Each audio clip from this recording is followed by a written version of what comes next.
Charles. Bonjour Nicolas.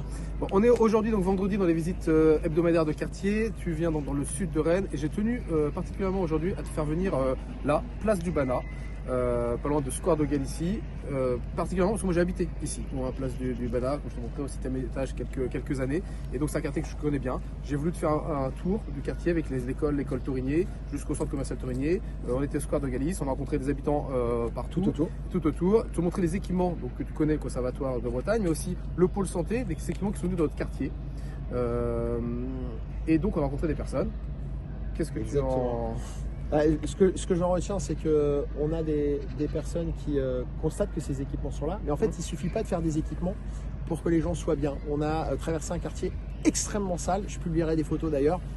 D'une saleté incroyable dans les parterres. Alors c'est bien de planter des arbres, de parler d'écologie. Enfin, s'il y a des monceaux de plastique, et on vous mettra vraiment les photos, c'était vraiment impressionnant.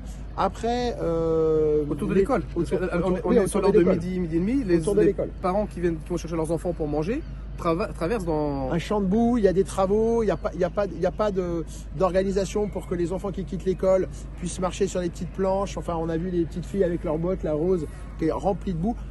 On a l'impression qu'on dit voilà, on vous a claqué ça, maintenant vous avez un conservatoire, vous avez un pôle santé, vous êtes content, on va plus s'occuper de vous. C'est bien d'installer des équipements, c'est bien aussi de les faire vivre. Et alors ce qui m'a choqué énormément, Nicolas, tu l'as vu tout à l'heure, c'est que ici, derrière la caméra, on a le conservatoire, derrière nous on a la place de Banat, et tout au fond là-bas, on a une dizaine de dealers qui sont assis, et on a entre le conservatoire et le métro, des enfants qu'on a vu passer avec des violons d'études, des guitares, qui passent devant des dealers qui sont assis sur des chaises et qui guettent. Ça inquiète les habitants et je vais conclure avec cette phrase que nous a dit un habitant. De toute façon, ici, on ne va pas se plaindre parce que si on se plaint, on risque de prendre un coup de couteau. Et je terminerai là-dessus. C'est pas agiter les peurs, mais c'est dire la réalité.